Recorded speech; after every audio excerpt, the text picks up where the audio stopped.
우리는 하루 24시간 가운데 약 3분의 1인 7, 8시간을 잠자리에서 보냅니다. 매일 새벽 기도회를 인도해야 하는 저는 그보다는 적은 시간을 자고 있습니다만은 사람은 누구나 잠을 자야만 건강을 유지할 수 있습니다. 잠을 잘 자야 하루 동안 피로가 풀려서 에너지가 보충되고 또 면역력도 유지될 수가 있고 뇌도 제 기능을 발휘할 수 있습니다. 잠을 제대로 자지 못하면 만병의 근원이 되기 때문에 사람들은 잠을 잘 자기 위해서 온갖 노력을 다 기울입니다. 요즘은 수면과 관련된 산업이 성장하고 있습니다. 편안한 잠을 자기 위한 베개, 이불 등과 같은 침구류 산업, 또 요즘은 수면을 돕는 영양제들이 많이 나오는데요. 그런 약을 만드는 제약업체, 수면 장애를 치료하는 수면 클리닉, 이런 것들이 호황을 이루고 있습니다. 잠이 보약이란 말이 있죠. 그 말이 맞는 것 같습니다. 여러분은 요즘 편안하게 주무시고 계십니까? 그런데 우리 신앙에 있어서는 잠이 좋은 게 아닙니다. 아유, 목사님 또 잠 좀 그만 주무시고 새벽 기도 나오세요. 그 말 하려고 그러죠. 지레짐작하지 마시기 바랍니다. 어떤 분은 그런 분도 있어요. 목사님, 때려 죽여도 저는 새벽 기도 못합니다. 저한테 새벽 기도 하라고 하지 마세요. 제가 그렇게 힘 있는 사람으로 보입니까? 기도하지 않는다고 저는 그런 분들을 때려서 죽일 힘이 없습니다. 권한도 없습니다. 그런데 저는 그렇게 생각합니다. 제발 기도 좀 하세요. 이렇게 말하지 않더라도 다급해지면, 무언가 자기 삶이 곤고해지면 자기 스스로 기도 자리에 나오지 않을까, 그런 생각은 하고 있습니다. 제가 앞에서 신앙생활을 하는 우리에게 잠자는 게 좋은 게 아니다, 이렇게 말씀을 드렸는데, 여기서 말하는 잠은 신체적인 잠을 의미하는 게 아니라 영적인 잠을 의미합니다. 우리는 신체적으로 잠을 푹 자는 게 분명 좋지만 영적으로는 그래서는 안 된다는 말입니다. 오늘은 본문 말씀을 중심으로 이런 영적인 잠에 관해서 함께 생각해 보는 시간을 갖도록 하겠습니다. 요한계시록은 예수 그리스도께서 주신 계시의 말씀인데, 장차 반드시 일어날 일들을 나타내 보여주시기 위해서 지중해 반모섬에 유배되어 있던 사도 요한에게 환상으로 보여주신 것을 기록한 책입니다. 요한계시록의 첫머리를 보면 예수 그리스도께서 7 교회의 지도자들에게 보내는 편지가 나옵니다. 당시 그 땅에는, 우리 이 땅에는, 지구상에는 7 교회만 있었을까요? 그런 의미는 아니죠. 상징적으로 대표되는 7 교회만을 선택을 해서 편지를 보낸 것이다 라고 이해를 하면 되겠습니다. 오늘 본문은 7 교회들 가운데 4대 교회에 보낸 편지인데요. 자, 우리 본문 1절 말씀 화면을 보면서 한번 같이 읽도록 하죠. 시작. 4대 교회의 사자에게 편지하라.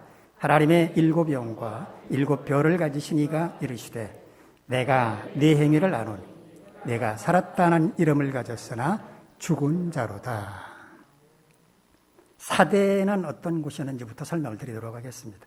4대라는 곳은요, 주전 1200년경에 세워진 리디아 왕국, 소아시아 지역에 세워졌던 리디아 왕국의 수도였는데, 이 리디아 왕국은 강력한 군사력, 풍부한 금과 은, 그리고 이집트, 메소포타미아, 헬라를 연결한 왕의 대로가 이 지역을 지나가고 있었는데, 이런 교통의 요충지로서 큰 번영을 이룬 왕국이었습니다. 4대에는 오랜 역사를 자랑하는 유대인 공동체, 그리고 유대교 회당, 아주 대형 유대교 회당이 있었고, 4대 교회는 아시아에서 가장 큰 예배당을 갖고 있었다고 합니다. 이처럼 4대 교회는 표면적으로는 풍요로움을 누리고 있었지만 영적으로는 교회로서의 생명력을 잃어버렸습니다. 그 풍요로움에 취해서 영적인 잠을 잤기 때문입니다. 그러나 교회 안에 많은 사람들이 권위를 상징하는 비싼 자주색 옷을 입고 세상 향락에 취해 있을 때, 흰옷을 입고 신앙을 지키려는 의로운 사람들도 있었습니다. 사대는 난공불락의 요소였다고 합니다. 그런데 BC 549년 바사, 페르시아의 고레스 대왕이 군사를 이끌고 이 사대를 포위를 했는데 사대 사람들은 우리 성은 견고하기 때문에 끄떡없어 하면서 이 페르시아 제국의 침공을 전혀 신경 쓰지 않았다고 합니다. 그러던 어느 날 사대의 한 병사가 자신이 쓰고 있던 투구를 성벽 밖으로 떨어뜨리고 말았습니다. 그래서 이 병사가 자신의 투구를 찾아오기 위해서 성벽으로부터 나와서 벼랑 아래로 내려갔다가 올라가는 그 모습을 페르시아 장군이 목격을 하게 됐다는 거죠. 그러니까 성벽 안으로 들어가는 루트를 발견하게 된 겁니다. 그 밤에 페르시아군은 군사를 이끌고 성으로 올라갔는데 놀랍게도 보초가 한 사람도 없었다고 합니다.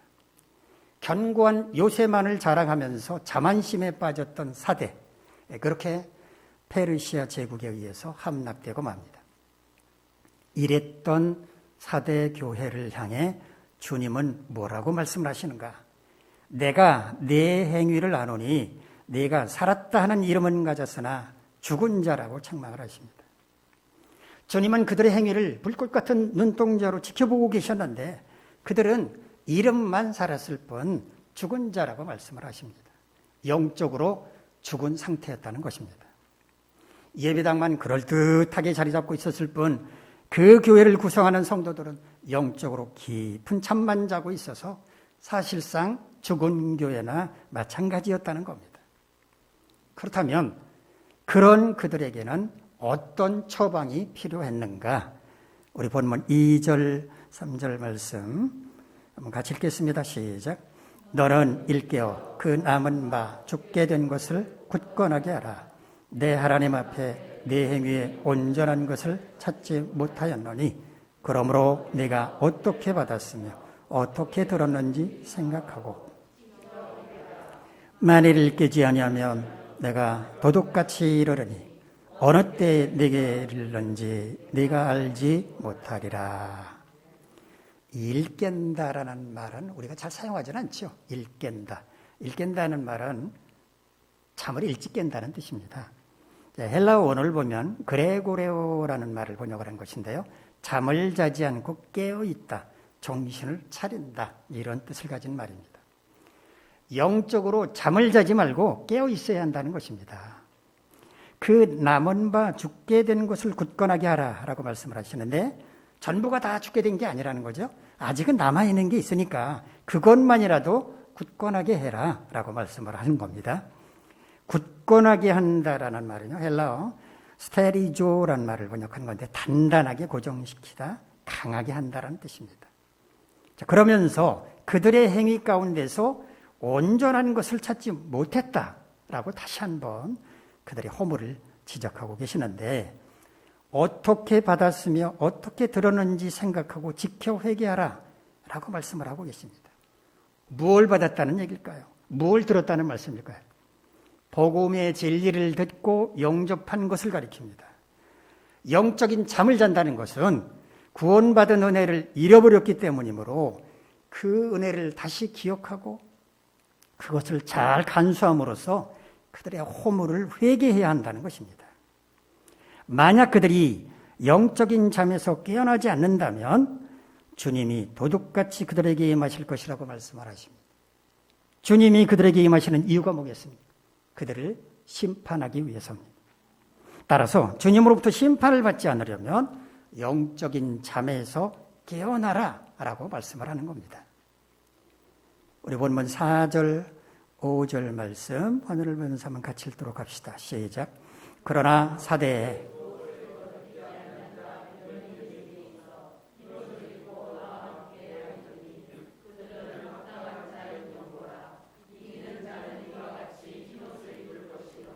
내가 그 이름을 생명책에서 결코 지우지 아니하고 그 이름을 내 아버지 앞과 그의 천사들 앞에서 시인하리라. 사대교회의 모든 성도들이 영적인 깊은 잠에 빠져서 하나님의 자녀로서 합당하지 못하게 사는 것은 아니었다고 말하죠. 그들 가운데는 옷을 더럽히지 않은 채 흰 옷을 입고 주님과 함께 다닐 사람도 있다라고 말씀을 하십니다. 뿐만 아니라 나머지 사람들도 영적인 잠에서 깨어나 하나님의 자녀로서 의롭고 합당하게 살아간다면 흰 옷을 입게 될 것이고 그 이름을 생명책에서 결코 지우지 않을 것이라고 약속을 하십니다. 돌이킬 수 있는 기회가 있다는 말씀입니다. 오늘 본문의 핵심 메시지는 무엇인가? 영적인 잠을 자고 있지 말고 깨어서 하나님의 자녀로서 합당하게 살라는 것입니다. 그렇지 않으면 주님의 심판을 면하기 어렵다는 것입니다. 영적으로 잠을 잔다라는 말을 자주 들어보셨을 것입니다만 그게 구체적으로 어떤 것인지 감이 와닿지 않을 수도 있는데요. 여러분의 이해를 돕기 위해서 제가 존 버년이 쓴 소설 철로역정의 이야기를 소개해드리겠습니다. 철로역정의 주인공은 크리스천이죠. 크리스천은 구원을 얻을 갈망을 안고서 십자가 언덕 위로 올라갑니다. 그런데 그때까지 그의 등 뒤에 지고 있던 무거운 죄의 짐이 스르르 풀려나갑니다. 그는 기쁨의 눈물을 흘리면서 십자가를 바라보고 있을 때 3명의 빛나는 이가 그에게 다가와 말합니다. 그대에게 평안이 있을지어다. 그대의 죄는 용서받았습니다. 그리고 그가 입고 있던 누더기 옷을 벗기고서 새 옷을 입혀주었습니다. 그리고 이마에는 표식을 해주었고 봉인된 두루마리를 주면서 여행 중에 순례길에 그것을 읽고 천성문에 도달하면 그 두루마리를 제시해야 한다라고 말해 주었습니다. 그는 기쁨으로 꽁충꽁충 뛰면서 주님을 찬양했습니다. 십자가 언덕을 떠난 크리스천이 순례길을 계속 가다가 한 나지막한 언덕에 이르렀을 때 그 순례길로부터 좀 벗어난 곳에서 발에 쇠고랑을 찬 채 잠을 자고 있는 3사람을 발견했습니다. 3사람의 이름은 미련쟁이, 게으름쟁이, 거드름쟁이였습니다. 크리스천은 그 3사람을 깨우기 위해 소리치죠. 당신들은 지금 돛대 위에서 잠을 자고 있는 것과 같습니다. 바다에 떠 있는 배 돛대 꼭대기 위에서 잠을 잔다는 거죠. 바닥이 없는 깊은 죽음의 바다가 당신들 아래에 있습니다. 빨리 일어나 이리로 오십시오. 당신들이 원한다면 내가 족쇄 푸는 것을 도와주겠습니다. 마귀가 오는 사자와 같이 오게 되면 당신들은 분명히 마귀의 희생제물이 될 겁니다.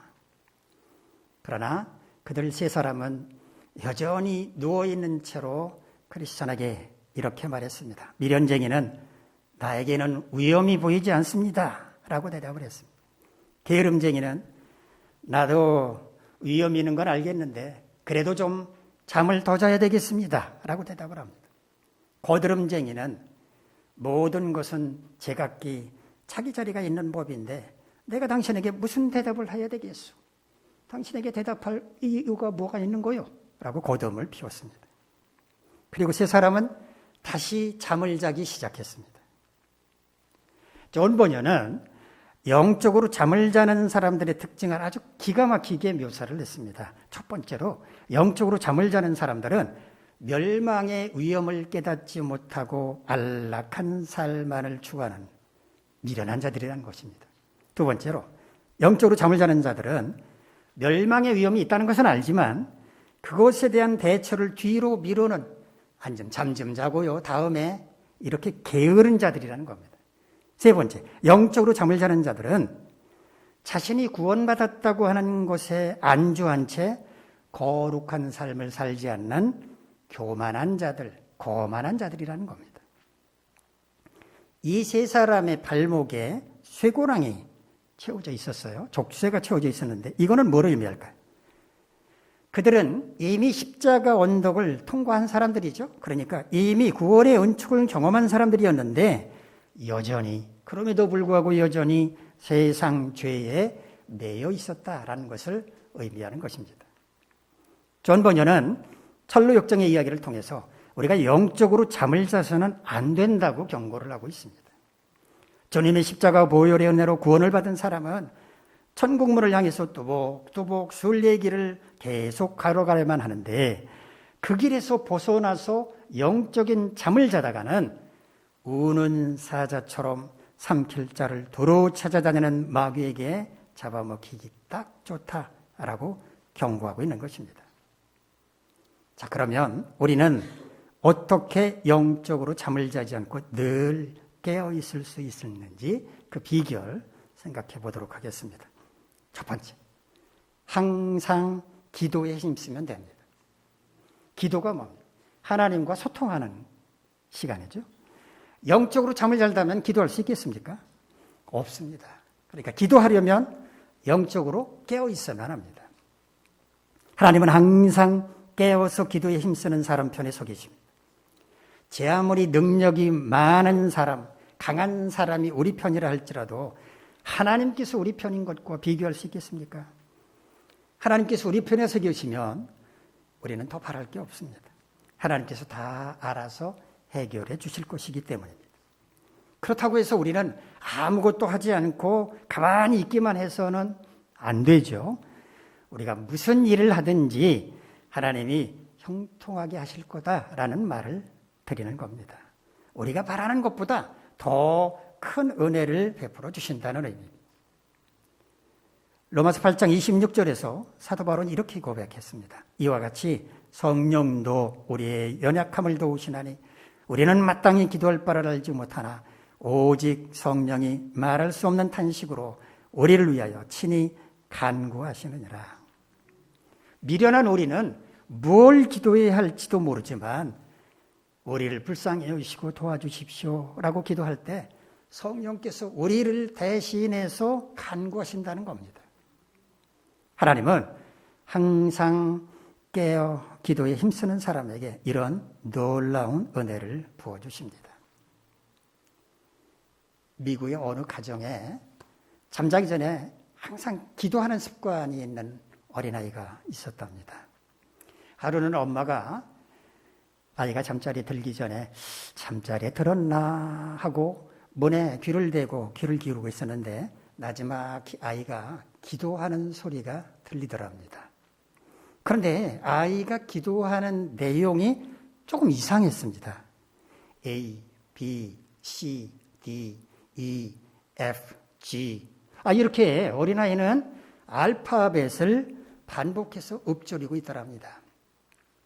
아이가 왜 그렇게 기도하는지 궁금해서 엄마는 노크를 한 다음에 아이 방으로 들어가서 물어봤답니다. 아직 안 자는구나. 그런데 넌 왜 알파벳으로 기도하는지 궁금한데 말해줄 수 있어? 그랬더니 아이가 천진난만하게 미소를 지으며 이렇게 대답하더랍니다. 지난 주일에 목사님께서 설교하는 걸 들었는데요. 하나님은 우리의 필요를 다 아시는 분이라고 그러셨어요. 그래서 내가 알파벳을 열심히 외우면 하나님이 나한테 필요한 단어들을 조합을 해서 알아들을 것 같아서 지금 열심히 알파벳으로 기도하는 중이에요. 라고 말했답니다. 어린아이의 생각이 참 기발하지 않습니까? 과연 하나님은 이 어린아이의 알파벳 기도를 들어주시고 응답해 주셨을까요? 아이의 믿음을 보시고 분명히 응답해 주셨을 것이라고 생각합니다. 어떻게 기도할 줄 몰라서 기도하지 못하십니까? 중언부언하지 마시고 어린아이처럼 기도하셔도 됩니다. 제 형편과 처지를 잘 알고 계시는 하나님, 저를 불쌍히 여기시고 저에게 합당한 은혜를 내려주십시오. 이렇게 간단하게 기도하셔도 됩니다. 이렇게 기도해도 우리의 형편과 처지를 다 알고 계시는 하나님은 우리에게 필요한 것들을 부족함 없이 채워주실 것입니다. 항상 깨어서 기도에 힘쓰는 그것만으로도 하나님은 우리를 너무 사랑하실 것이기 때문에 우리에게 좋은 것을 마음껏 주시고자 하실 것입니다. 이와 같이 우리가 항상 기도에 힘쓸 때 우리는 영적으로 잠을 자지 않고 늘 깨어 있을 수 있습니다. 둘째, 영적으로 잠을 자지 않고 늘 깨어 있으려면 거룩한 하나님의 백성답게 행동하면 됩니다. 거룩한 하나님의 백성은 어떠해야 한다고 여러분은 생각을 하십니까? 첫 번째는 뭐니 해도 하나님의 백성이라면 하나님의 말씀에 절대 순종해야 합니다. 부모 말을 따르지 않는 자녀를 효자라고 부를 수 없는 것처럼 왕의 명령에 순종하지 않는 백성을 어떻게 백성답다고 말할 수 있겠습니까? 하나님의 거룩한 백성은 하나님의 어떤 말씀이든지 그걸 가장 소중하게 여기고 철저하게 순종해야 마땅합니다. 하나님께서 사무엘 선지자를 통해서 사울 왕에게 출애굽할 때 이스라엘 백성들의 길을 가로막고 공격을 했던 아말렉 족속을 진멸하라, 그렇게 명령을 내리셨습니다. 구약 성경을 보면 진멸한다라는 말이 자주 나오는데 진멸한다는 말이 무슨 뜻일까요? 한자로 보면 다할진, 꺼질 멸입니다. 불씨가 다 꺼질 때까지 불을 끄는 것처럼 남김없이 모조리 죽여 없앤다. 이게 진멸한다는 뜻입니다. 히브리 하람을 이렇게 번역을 했는데 히브리 원어의 뜻은 전쟁의 노획물이나 혹은 포로로 잡힌 사람이나 짐승 등 절대로 살려주어서는 안 되는 것들을 완전하게 죽여서 제물로 바친다는 뜻입니다. 하나님께서 아말렉 족속을 진멸하라 이렇게 명령을 하셨기 때문에 사울 왕은 그들에 대해서 자비를 베풀어서는 안 됐습니다. 말 그대로 무자비하게 멸해야만 했습니다. 그런데 사울 왕은 아말렉 족속을 진멸하라는 하나님의 말씀을 그렇게 심각하게 받아들이지 않았습니다. 우선 아말렉 족속의 왕이었던 아각 왕을 죽이지 않고 살려주었습니다. 양과 소들 가운데서 가장 기름지고 좋은 것은 남겨두었습니다. 뒤로 빼돌리고 가치가 없고 하찮은 것들만 진멸했습니다. 이러한 불순종 때문에 사울 왕은 하나님의 눈밖에 나고 말았습니다. 사무엘 선지자는 사울 왕의 면전에서 이렇게 책망을 했습니다. 하나님께서 당신의 말씀을 따르는 것보다 번제나 다른 제사를 드리는 것을 더 기뻐하실 것 같습니까? 순종하는 것이 제사 드리는 것보다 낫고 그분의 말씀을 명심하는 것이 제물의 기름보다 낫습니다. 그분을 거역하는 것은 점쟁이 노릇만큼이나 죄가 되고 그분께 대드는 것은 우상을 위하는 것만큼이나 죄가 됩니다. 왕이 하나님의 말씀을 거역했으므로 하나님께서도 왕을 그 자리에서 파면시키실 겁니다. 하나님의 백성은 하나님의 말씀에 절대 순종해야 합니다. 두 번째, 하나님의 백성은 의로워야 합니다. 의로움은 하나님의 대표적인 성품이기 때문에 하나님의 백성은 당연히 의로움을 보여줘야 합니다. 로마서 6장 12절로 14절에서 사도 바울은 우리의 몸을 불의의 무기로 죄에게 내주지 말고 의의 무기로 하나님께 드리라고 말했습니다. 하나님의 군사들인 우리가 우리의 몸을 도구 삼아서 불의한 일을 행한다면 그것은 죄를 짓는 것입니다. 하나님의 백성인 우리가 죄를 지으면 되겠습니까? 그러므로 우리는 의롭게 살아야 한다고 강조하고 있는 겁니다. 하나님의 백성은 의로워야 합니다. 세상 모든 사람들이 다 불의하게 살아간다고 할지라도 우리만큼은 그들처럼 불의를 행하면 안 됩니다. 캄캄한 어둠 가운데 한 줄기 빛이 비추는 것처럼 우리는 어두운 세상 가운데서 의로움의 빛을 잃지 말아야 합니다. 세 번째, 하나님의 백성은 온유하고 겸손해야 합니다. 주님이 그러셨던 것처럼 하나님의 백성은 온유하고 겸손해야 합니다. 온유하고 겸손한 것은 자신을 낮추는 것입니다. 나는 무가치하다면서 자신을 비하라는 말이 아니라 다른 사람을 높여주고자 자신을 낮춰야 한다는 말입니다. 온유하고 겸손한 것은 자신의 주장을 펼치는 게 아니라 상대방의 뜻을 포용하려는 태도를 갖는 것입니다. 목에 핏대를 세우면서 내 말이 옳다고 우기라는 게 아니라 당신 말도 일리가 있다고 인정해 주라는 말입니다. 온유하고 겸손한 것은 공동체의 평화를 사랑하는 태도입니다. 공동체의 하나됨과 평화를 위해서 기꺼이 자신은 뒤로 빠져주려는 태도를 보여주는 것입니다. 온유하고 겸손한 것은 상대방을 세워주려는 자세입니다. 상대방이 하는 말을 끝까지 경청해주고 상대방을 존중하려는 모습을 보여주는 것, 이것이 바로 온유하고 겸손한 것입니다. 하나님의 백성은 성령 충만해야 합니다. 하나님의 백성은 육체의 욕망을 따라가는 사람이 아니라 성령의 인도함을 따라 살아가는 사람입니다.